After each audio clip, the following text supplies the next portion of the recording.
I'm Billy S. This week we're ranking my top 10 areas in all of Soulsborne. From Demon Souls to Elden Ring, I am browsing FromSoft's safari of locations to figure out my definitive favourites. There are no rules for this list, and it is based purely on my personal preference. It is also not a difficulty ranking. In fact, my top 10 here will be different from your top 10. That's the beauty of this. I did a video last week on my top 10 worst areas in all of Soulsborne. You can check that one out when you're finished here. So without further ado, my top 10 Soulsborne areas. Let me know your thoughts in the comments below. Before we reach my top 10, I do have 5 honourable mentions that barely miss the cutoff point that I'm quickly gonna talk about. From Bloodborne, we have the Hunter's Nightmare, which is the first of the DLC areas, featuring a remixed variant of Cathedral Ward and Central Yharnam. It's a lot of fun to explore, albeit it's a deadlier, bloodier affair, and one I adore. From Sekiro Shadows Die Twice, we have Ashina Castle, which used to be my favourite area of the game, but now has been bumped down a little bit. I love the central hub nature of the castle and how you see the environment change throughout the game, with special mention going to the second visit that has you swimming through the moat to re-access your idols. From Elden Ring, we have both Crumbling Farum Azula and the Shadow Keep. They're both incredibly well designed and intricate legacy dungeons that represent the pinnacle of their points in the game. Farum Azula is a perfect end dungeon with a hidden super boss and so many optional paths to explore, but with an enemy roster I'm not as big on. Ancient Dragons and the Worm Faces plus Godskin Duo really bring down its stock.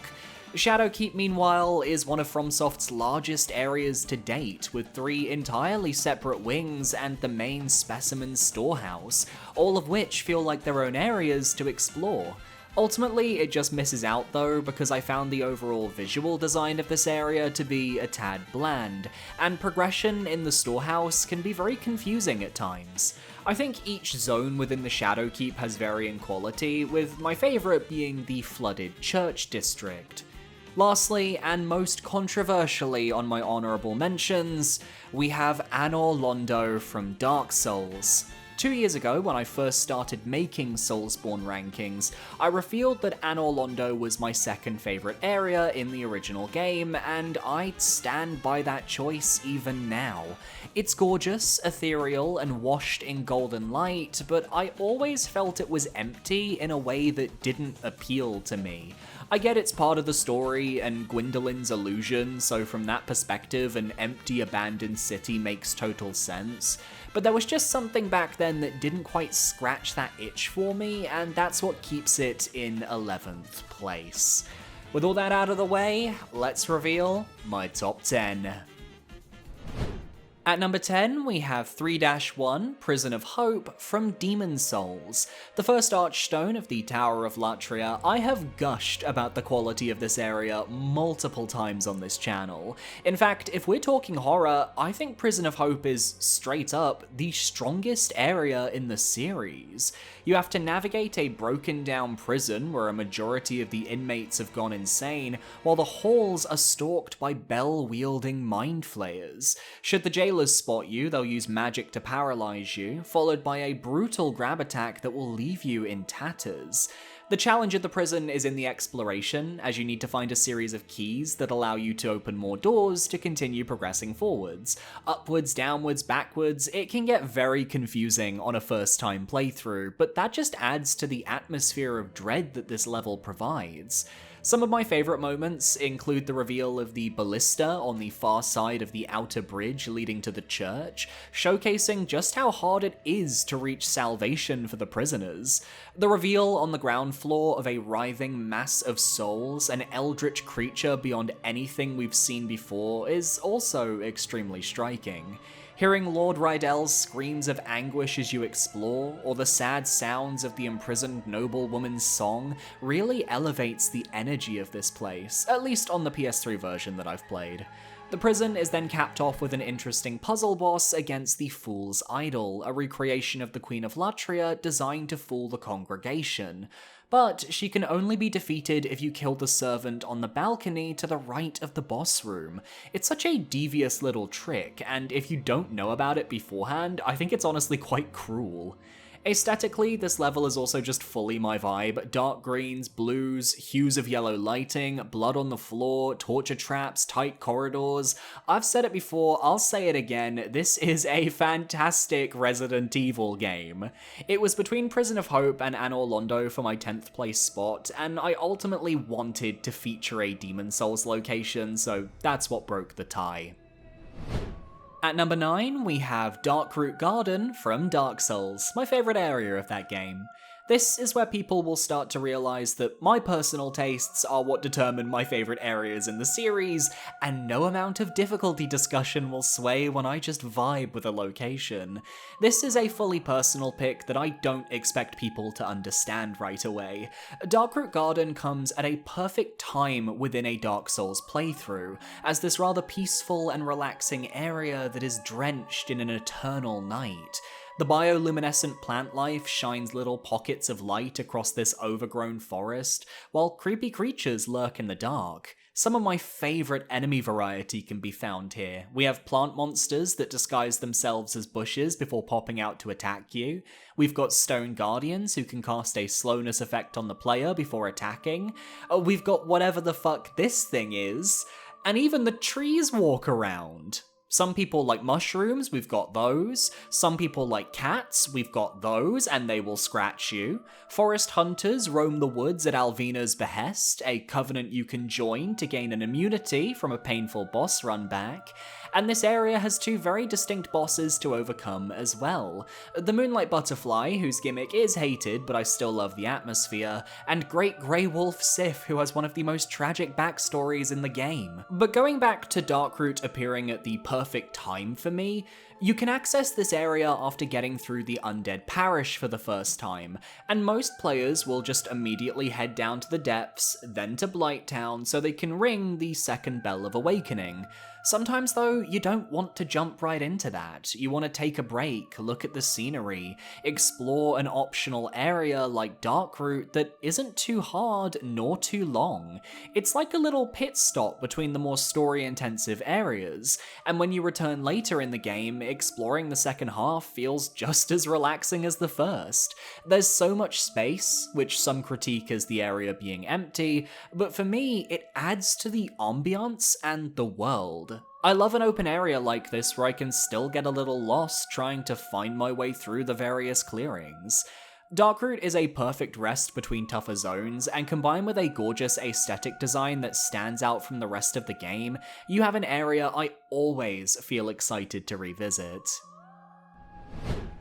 At number 8, we have Senpo Temple from Sekiro Shadows Die Twice, which is now my favourite area of the game. This is what we call growth, ladies and gentlemen. While a majority of the areas in Sekiro don't really appeal to me in the same way they do for others, for example, I don't particularly care for the Fountainhead Palace all that much, Senpo Temple just feels special. The colour palette is so autumnal and golden, matching the robes of the monks who live on the mountain, and you have to climb from the very bottom to the temple atop the peak where you'll find the Mortal Blade.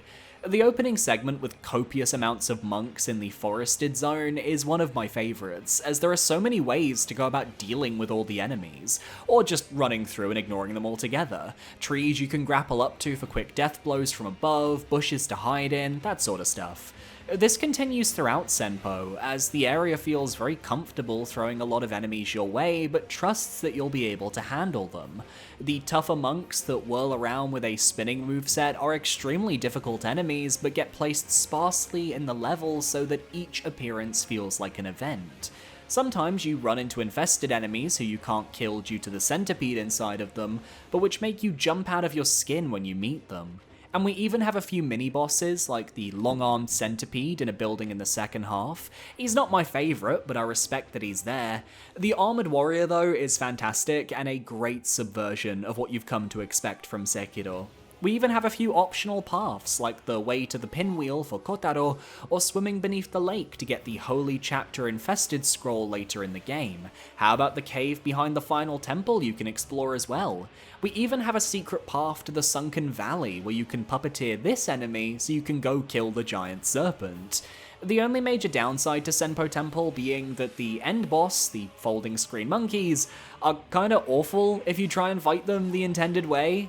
Senpo Temple is one of the strongest levels in Sekiro for playing around with verticality across all its encounters, and a weird comparison, but bear with me here, it reminds me of tracks in Mario Kart World, where you have the basic path everyone can take, but then you have upper paths and lower paths that you can also go through, which get you to the same spot, avoiding certain encounters or tackling things from different angles, which I feel is Sekiro's strongest point. At number 7, we have Majula, the central hub of Dark Souls 2. When scripting up this video, I knew that at least one hub was going to make it into this top 10. These are the locations you spend the most time in for a majority of FromSoft's titles, with Dark Souls being the exception. But none for me is as iconic as Majula. From the moment you exit Things Betwixt, you're greeted with a gorgeous golden sunset and a ramshackle town bathed in that same light. It's a bit cheesy, but I can't help thinking this was the sun that Solaire was searching for in Dark Souls. As you descend the hill to the village, the music by my goat, Motoi Sakuraba, kicks in. The Celesta is the main instrument, a bell piano that produces the most beautiful chimes, but it's how sparingly Sakuraba uses them in the theme that makes them stand out so much. Between that, the violins, and the use of the harp later on, it creates an ethereal yet hopeful energy that makes Majula feel like a slice of safety in the larger world beyond, further helped by the people you bring back to the hub who truly make the world feel alive again. The fact that none of these characters then proceed to go crazy and off themselves is a testament to how unique Dark Souls 2 is, because all these people just stick around and make a home for themselves in the town, and it's all because of you. The far bonfire on the cliff with the Emerald Herald has such a beautiful view of the ocean, and looking around Majula, you can see all the major areas nearby on the skybox, which I love. But if you're after a bit of spice, there's the town mansion that has skeletons hanging out in the basement, and a group of pigs to the side of said mansion who actually own the town. If you fuck with them, that's on you. And unlike future games where the hub is this area you return to before teleporting back to the outer world, Majula is both a hub you return to, but it's also the central point from where you explore, with all 4 paths to the Great Lords leading from Majula's gates. Firelink Shrine from Dark Souls is the only other hub to have this interconnectivity, but Majula ends up more useful because you actually have a blacksmith and all of your merchants here. Majula, especially the music, gives me this energy of sitting at home on a rainy day, enjoying a warm drink and just taking in the vibes. It's nostalgic, a little isolating, but at no point does it feel depressing. Quite the opposite for me, in fact, as someone who enjoys their own space. I love this hub, man. At number 6, we have the fishing hamlet from Bloodborne. While I put the Hunter's Nightmare in my honourable mentions, there was no way we were getting through this video without mentioning at least one of the old Hunter's zones, and the fishing hamlet is just such an inspired location in this series that I knew it had to be here. Based on H.P. Lovecraft's The Shadow over Innsmouth, the fishing hamlet was once a quaint little village and nothing more, but one day the dead corpse of Koz washed up on the beach and the various Koz parasites began to infect the townsfolk. This led to them worshipping the creature as a god while slowly losing their own humanity and turning into the fish folk we know today. Bergenworth then conducted a fucking SWAT raid of the village, defiled the corpse of Koz, and the fish folk cursed the hunters for all time, so totally normal stuff.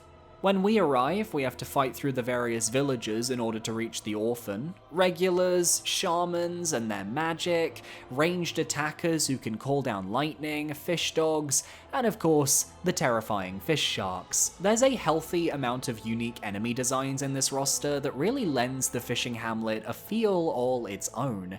Nothing in Bloodborne feels quite like the hamlet, and that's part of why this area stands out. It's a pretty small, condensed level with a lot of verticality, and while being fairly linear in terms of going from point A to point B, there's a lot to see and do as you explore.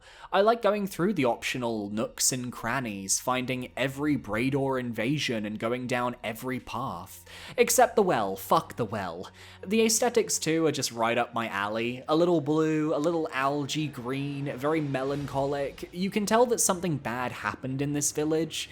I also love the ship masts that poke up into the skies in the boss arena, which can be seen from the Nightmare Frontier in the base game, creating this hierarchy of nightmare realms that I always found to be so fascinating in Bloodborne. And being able to look down and see the Hunter's Nightmare from the start of the zone was wild when I first played this.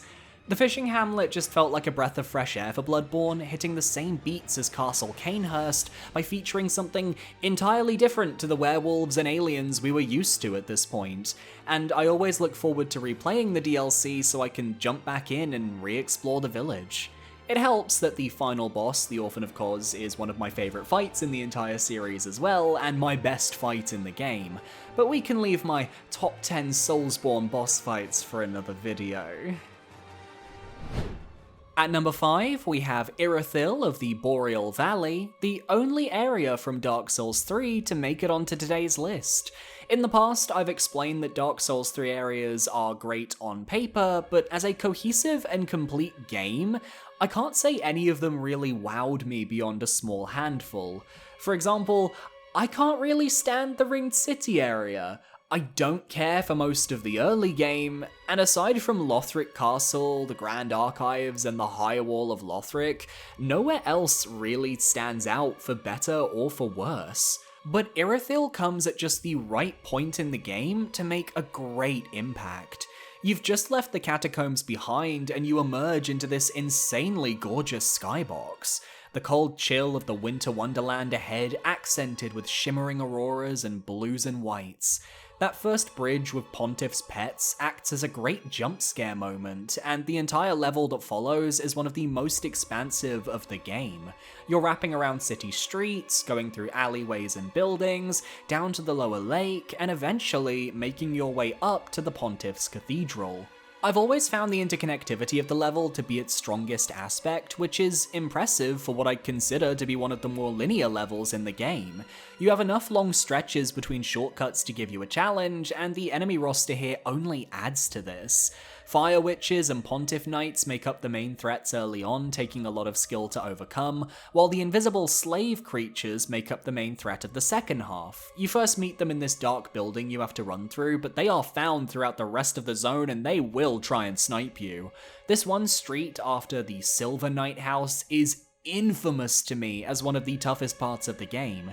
You have magic being thrown at you, dogs trying to chomp you down, and a shortcut that can be tough to unlock at the best of times.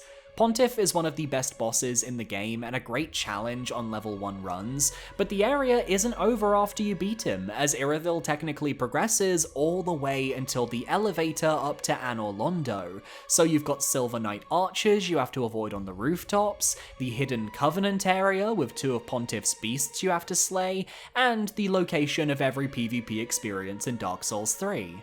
Irithyll was a great difficulty spike for a game that started to feel a little easy, while also providing a great enemy variety that wasn't annoying to fight, and a route through the level that feels fun to master. No complaints, though seeing how they evolve the concept of these city-style levels in Elden Ring, Irithyll can sometimes just feel like a prototype of what was soon to come.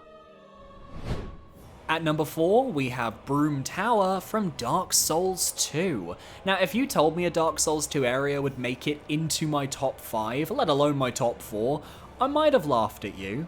But then I remembered Broom Tower existed and how it's genuinely been my favourite area of the game for years, and suddenly I was like, you know what? Take your spot, Queen. Broom Tower is one of FromSoft's best vertical levels, featuring you descending from the peak of the tower to the very depths while destroying the various idols of Noodalia as you go. To do this, we need to collect smelter wedges, which can be used to shatter these idols and stop them from buffing nearby enemies. I like how the first part leans heavy into the platforming, having you jumping down cogs and beams to reach new areas, with many moments taking you to cliff paths and balconies outside that you have to wander down. Every now and then you're faced with doorways you can't open and hosts of enemies you need to defeat, but I found these encounters, while a little hectic, to be pretty fun. Except this room. Fuck this room and fuck this Noodalia idol. The level truly opens up though when you reach the midpoint, as you have to head into a pitch black tower to retrieve a heated poker that can power up the rest of the main complex. We've got creepy enemies that crawl along the floor, exploding upon getting close to the player. We've got a pick a door segment that brings me immense satisfaction when I pick the right route. And after the level opens up, you can either head downwards to the Fume Night, going through this really cool vertical drop-down section where you're going through various floors, avoiding or fighting enemies as you go, or you can go upwards, finding a host of extra areas like this darkened hall with various doorways you can open up with a Noodalia idol hidden behind one. Or how about the stairway leading to Sir Alon's armor, where you get invaded by not one, but a host of invaders. What about that one invader who runs away from you into a tower so he can ambush you with regular enemies? There's just so much thought put behind all the encounters in Broom Tower in a way that the base game of Dark Souls 2 never managed to achieve. And then all three bosses in this area are in my top 5 for the game as well. Sir Alon, the Blue Smelter Demon, and the Fume Knight are all absolutely fantastic experiences from start to finish, and elevate what was already an area I adored into a top 4 area in Soulsborne. Dark Souls 2 may not be the best game in the series, but they took some big swings with these areas, and when it hits hard. Between this, Eliam Lois, and Shulva the Sunken City, the DLCs really bring up the quality of this game. At number 3, we have Volcano Manor from Elden Ring. If there's one thing I can praise Elden Ring for beyond a shadow of a doubt, it's that their legacy dungeons are some of the best in the franchise, and for me, the Volcano Manor is utterly fantastic. And FromSoft aren't exactly known for their fire areas, so the manor was fighting an uphill battle from the get-go. The dungeon seems simple enough at first glance, a grand entrance hall, a chat with Tanith, and a few manor rooms to explore with some NPCs and a pizza wheel invasion up a flight of stairs. But poke around and you'll discover that the Volcano Manor is just a front of a hidden village on the side of the mountain, one that is filled with snake men and abductor virgins, one that slowly sinks into the lava of the volcano, one that you have to explore in order to find the secrets within. Discovering the servants' passageways behind the walls and having them emerge into a sprawling legacy dungeon was wild my first time through. But realizing that this entire village was one giant torture chamber was another thing entirely. You've got the actual village itself you can parkour over, leaping across rooftops. Then you've got the torture buildings where Albinaurics were chained and brutalized by Rykard's men. There's the lava portion down below where you have to actually jump through lava and sinking rubble to reach the far side. And the first half ends with a battle against the Godskin Noble in the Temple of Aegli, which is a good fight, a nice surprise. This is followed up by climbing up the rest of the volcano to the crater at the peak, where we get to explore more of the actual manor itself. The snake men are really fun to fight, with the fire whip variant being the most interesting. There are optional paths that lead to hidden rooms, massive parkour drop puzzles, and a doorway back to the very start of the dungeon. But stay up here and you'll eventually find the waygate to Rykard himself, who is one of the most cinematic fights in the franchise. What I love about the Volcano Manor though is how there are so many nooks and crannies to explore, yet because the lava has had its damage nerfed in this game, FromSoft were able to actually have more fun designing around it. You can now hide items on the other side of lava pools or rivers and actually expect your players to find them. The parkour is always well done, and the enemies chosen for this zone all fit perfectly, especially the abductor virgins, which, while frustrating to fight at times, only add to the macabre nature of the manor. My favourite moment, though, is the bridge shortcut you open prior to the Godskin Noble, as raising the bridge, you see hanging cages beneath. The implication being that they would lock people in those cages and suspend them before dunking them into the lava as an execution. It's fucking horrific, and it's a very small detail that depicts just how callous and vile Rykard's group was before he became the Serpent. I never thought I'd love a lava level like this, as it's usually not my vibe, but the Volcano Manor just impressed me and continues to impress me on every playthrough. Definitely my second favourite area in Elden Ring. At number 2, we have Leyndell, the Royal Capital, my favourite area in Elden Ring. Quite honestly, there was nothing more striking to me in my first playthrough of this game than making it to Altus Plateau, defeating the Draconic Tree Sentinel, and walking out into Leyndell for the very first time. My jaw dropped from the visual alone. The giant dragon corpse cascading across this pristine white and gold city that was giving Anor Londo a run for its money, oh. But when I got to explore Leyndell and I realized that everything I was seeing was all accessible by the player, my mind was blown. Leyndell is what I wish they could have done with Anor Londo back in Dark Souls. And of course they couldn't have, it was a different time, they had different design sensibilities. But that's why Leyndell is so special to me. This is my Anor Londo. This is FromSoftware at the peak of their game, designing the most intricate of cities, and you can explore it all. The Oracle Envoys immediately greet you with their goofy designs. You can choose to fight your way through a few buildings to reach the ground level, or you can just hop along the rooftops instead and see where you end up. The Leyndell Knights here are all decently challenging, with lightning abilities and hard-hitting attacks. There's a Crucible Knight defending the shortcut back up to the first Site of Grace that demands your skill to overcome, or you can go and face an Erdtree avatar on the way to the next Site of Grace, collecting a golden seed as you go. There's an ulcerated tree spirit in the lower city, an entire sewer section with crawling hands, and a secret path that leads down to the lower subterranean shunning grounds. While above, you have an entire town to explore with buildings to enter, alleyways to run through, items to collect, and eventually a giant dragon's wing that you can climb to progress further.